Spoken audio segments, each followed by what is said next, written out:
You spoke about the regions in Ukraine that we consider ours. I have already said many times that I consider the Russian and Ukrainian people to be one people in reality. In this sense, all of Ukraine is ours. Greetings, everybody, and welcome. Prof, June the 20th, 2 p.m. Eastern, 9 p.m. Moscow, St. Petersburg. He just finished speaking those words. Yeah. If you understand the Russian mentality, then it's a fool's errand to try to make a peace deal, because you just can't. I mean, it's just these are brothers who are traitors, who are really Russian, who aren't actually Ukrainian, except for some parasitical philosophical bug in their head that's causing them to act this way. And so we must either crush them or convert them back. Well, I've got 4 clips that I've translated or voiced over. He spoke for 55 minutes to rounds of applause, especially when he made statements about Ukraine. He spoke. So that's going to be the troubling part, right? Yes. That they're applauding to the things that he was saying. Now, I read some of the things that he said. I didn't see the videos that you're going to show me, but I read some of it, and I'm like, oh man, that's bad. Yeah, so, he speaks about Iran. He speaks about World War III and all of it. So guys, thank you for being here, for subscribing to Prof's channel, subscribing to my channel, and we just stand together to fight for truth. So here we go. This is what he set the stage with in about Ukraine. They invaded our Kursk region and committed a whole slew of crimes there. Crimes against the civilian population, no less. So that means we drove them out of there with very heavy and enormous losses on their side, and now we're forced to create security zones along that borderline because they constantly launch attacks from there using artillery and unmanned aerial vehicles. What are we to do? So there you have it. That's how he set the stage early on. They invaded us. Yeah. It's kind of like when I talk to my kids who are fighting, and I said, and one says to the other, like, let's roll back the clock when they were really little, like he hit me or she bit me or whatever it was. What happened just before that? Exactly. Right. Exactly. See, they want to continue the narrative that it's the neo-Nazi regime led by Zelensky, these rogue brigades that are attacking Russians. And it was first in the Donbass region, taking away their rights. And now we've went from that to all of Ukraine is ours. So you can see it negates the argument. More to the point, it would be fascinating if you could get a real count of crimes committed in Kursk before and after the invasion by Ukrainians. I would imagine the crime went way down when Ukraine was kind of dominating there. That's one thing. And then if you compare it to crimes between Kursk, that's one comparison. The other comparison is crimes in Kursk and Mariupol. There'll be like no contest. I mean, it's gonna curl our hair when the Russians are finally out of Mariupol and we find out just how horrific the Russians have treated the Ukrainians there and the mass graves and that sort of thing. I mean, yeah. Anyway, I watched many videos of Ukrainian soldiers treating Russian citizens very well. Yep. And for all of you that did not understand Professor Gerdes, he was talking about Kursk and Mariupol, and he did a phenomenal job. He's getting better and better every day with those pronunciations. So, man, I'm just happy to be in the ballpark. You should have heard my original videos where I was slaughtering names. Mariupol, I stand by the number of 100,000 Ukrainians killed. It'll come out at the end. I mean, it's gonna curl our hair when we find out exactly what happened. Yes, and I can tell you, if you want to talk about war crimes, and sorry to step on you, but you need to hear this one. Most of the war crimes that are committed against Russian soldiers, for example, are committed by their own soldiers. They torture them, they shoot them, they beat them. I mean, it's very, very bad. And for him to say that, it's ridiculous. Oh, this is ridiculous. Yeah. But he got a huge ovation from a global audience in making that statement, painting the narrative.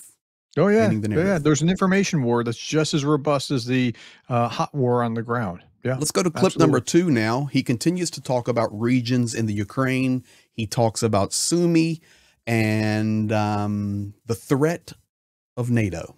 Mentioned about regions in Ukraine we consider ours.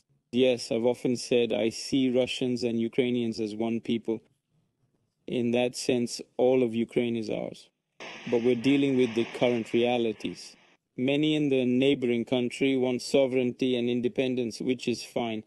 We've never questioned Ukrainians' right to independence and sovereignty. In Sumy region, the depth is about 8 to 12 kilometers. Beyond that is Sumy city, the regional center. We don't aim to take Sumy, but I don't rule it out. What's my point? What am I getting at? But why? Why are we doing this? Because they threaten us, constantly shelling border areas. Look, I've said that one country's security can't come at the cost of another's. Since the late 90s, we've been told repeatedly that NATO wouldn't expand eastward. After that, we've seen 5, almost 6 waves of expansion. Despite all our pleas not to do this, they were ignored. First, this is clearly a remnant of old, even ancient neocolonial policy, modernized for today. Still, it's a show of force that disregards Russia's interests. I don't even know which way to attack. There's so many directions. He loves talking about neo-colonial policy, and especially when he's talking to an African audience. We were never colonial. Yes, that's how you grew to 11 time zones, is colonizing your neighbors against their will. What do you say about how we never? You have to respect other countries' interests or something. Yeah, we never want to go against the sovereignty of another nation. I mean, it's laughable, except it's so sad that this is what and the sad thing was people like, it's so brilliant. Yes. I mean, like, and okay. And then you can go to the NATO expansion. Yeah. And that's bold-faced lie, but you keep saying it long enough, people believe it and repeat it. That forum was recommended by about every nation on the planet. There were many, many Americans there, many Europeans. But the largest delegations were from Asia, the Middle East. You saw the leader of UAE sitting on the stage right beside him. And this rhetoric, and I just had, you could see a few clips, large crowd. It was one of their biggest economic forums ever. And they're doing that. He's spewing this. Iran and Israel are boiling to the point of the rhetoric of the possibility of World War III and nuclear war. And what are we hearing in the mainstream media, in the news about Ukraine? Yeah, I mean, it's very limited. And that's why we do what we do. The flag here. Look here, guys. I got my bracelet back out. And this is what I wear on the front. Let's stand with Ukraine, and we do our best to share the truth. Now, he's asked about capitulation, the surrender of Volodymyr Zelensky. He's asked about the Russian economy and also about the possibilities of World War III. Here we go. The president of Russia, are you seeking unconditional surrender from Volodymyr Zelensky? Firstly, the situation is not the same, but fundamentally different. Secondly, we are not seeking surrender from Ukraine. We insist on recognizing the realities on the ground. Is this war destroying your economy? First of all, our debt isn't growing. We have one of the world's lowest. That's one point. Second, about killing the Russian economy. As a famous writer once said, rumors of my death are greatly exaggerated, right? The same applies in this case. Are you worried we're heading towards World War III now? It's concerning. I'm speaking without any irony or jokes. There's certainly a lot of conflict potential. It's growing right under our noses. This directly affects us. The conflict we're experiencing in Ukraine is part of this. What's happening in the Middle East? And of course, we're very concerned about Iran's nuclear facilities. So much in that statement. Again, how many directions can I go? So let's start with the economy. I noticed that he said our debt isn't growing, which is interesting because he didn't say our sovereign wealth fund has shrunk catastrophically. That's not the same statement. So he can. It's kind of like Trump was doing the same kind of thing, talking about like he was waiving some economic indicator that was positive for him, but he was discounting the other economic indicators, like how much groceries cost. Right? He's not talking about that. So this is an old trick. If you're not paying attention, you think that you can be deceived by it.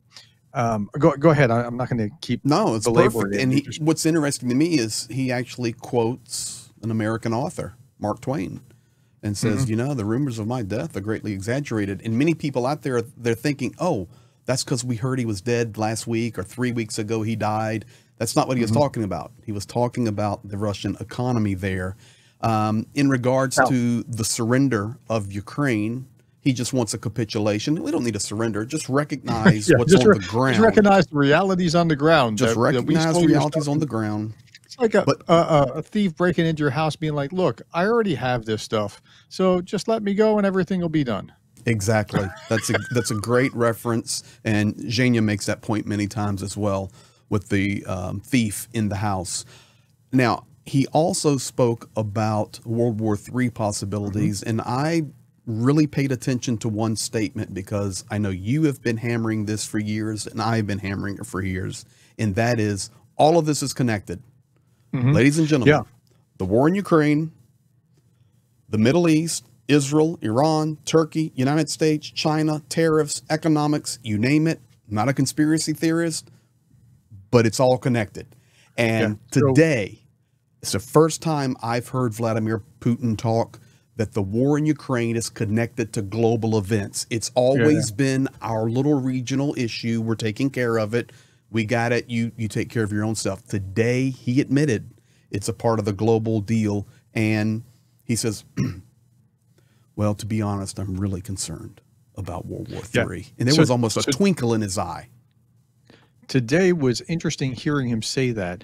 But you have Russia and Ukraine fighting here on this level. You have Israel and Iran fighting on that level. You might have Taiwan and Asia, whatever. Let's say all that kicks off.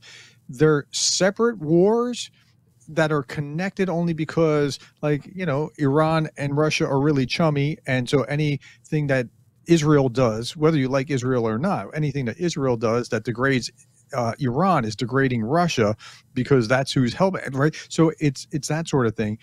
So there's not the connection like there was in World War I and World War II, especially like in World War I, all the entangling alliances that just cascaded. You don't see that. But it doesn't mean that you couldn't trip over that very quickly, especially if something more pops off. Like if China, if the United States bombs Fordow, or something like that, right? It could escalate very quickly into a hotter this coalition versus that coalition, and then it's tensions on like could rise quickly. China, and we're not talking about them, but they are being very vocal. You just don't get a lot of news out of China. I don't know about the countries where you're watching from and you live, but in the United States, we get very little news about China. We have to find I don't get it out of DeepSeek, that's for sure. You don't get it. Exactly. So I can tell you, Foreign Ministry of China putting out multiple statements nonstop on Israel, Iran. Don't even think about getting involved, U.S. Don't put a bomb on Fordow. This is our friend, and Iran. So we'll see. So speaking of Iran, he made one more statement that was worthy of sharing, and I think we'll close on this one here. Here we go. We support Iran in its struggle for its legitimate interests, including the interests with respect to peaceful uses of the atomic energy. And this has always been our position. This is our principled position, including in this conflict. It has never changed. And those who claim that we should have done more, well, what more? Starting some military operations or what? I mean, we already engage in military operations against those who we consider to be opponents of the ideas and concepts we promote.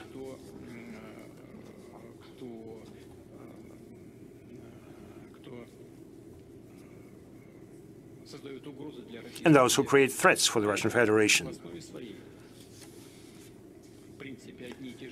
And those are basically the same forces, be it in Iran or in the case of Russia, somewhere hiding behind the scene. you know, these are not those who engage in actual combat. But we have some obligations, and we uphold Iran's right to peaceful nuclear energy, and not just with sheer words. A lot in there.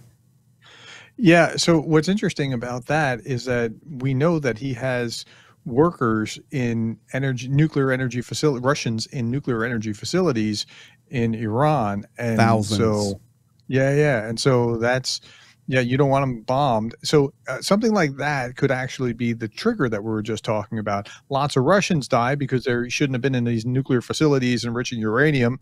Like why do you need all this 60% enriched uranium anyway? Like you don't need that for nuclear power plants. So Well, anyway, yeah. In there also, he was referring to, it's not really the soldiers you look at on the front line, it's the players in the back.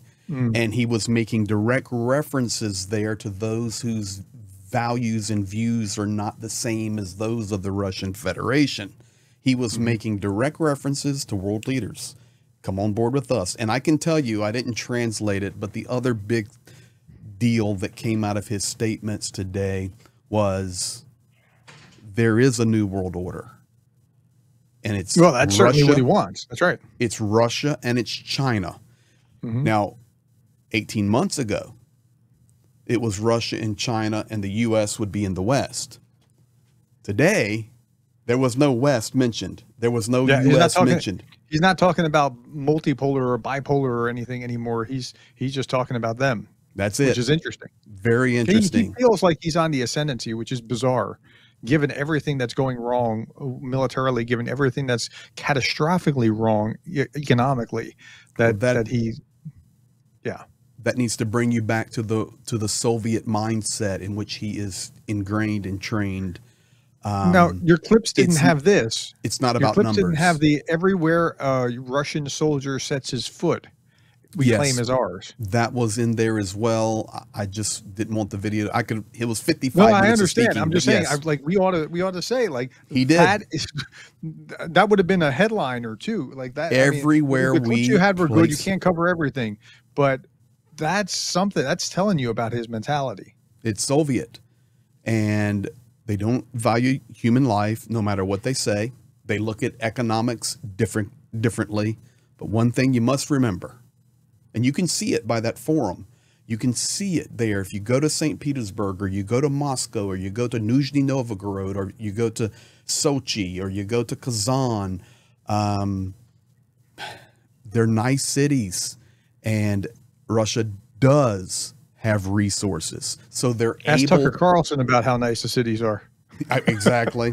They're able to play the game, and he plays it very well, we have to admit. So we shall see. But ladies and gentlemen, this is basically breaking. We've got those translated within about an hour of him finishing. So hopefully that helps bring light to your understanding that we have learned today. Yeah, I mean, trying to understand how Putin thinks is half the equation here. And I don't think, unfortunately, that our government really gets him. And with that, the people advising Trump don't seem to understand who they're dealing with. And with that, I 100% agree. Additionally to that, we are learning in regard to Iran that Donald Trump doesn't trust those that are giving him advice. Yeah, sidelining the defense secretary. Okay, on our deep conversations, you just stay in the outer room in regard to Iran. It's really interesting what's going on. It's bad, but we'll see. So thank you for being here, guys. Thank you for your support of Professor Gerdes' channel, of my channel, and we'll be back at you soon. Make sure that if you're on Greg's, I'm at Professor Gerdes Explains, and if you're on mine, he is at Greg Terry Experience. Thank you, guys. Have a great afternoon.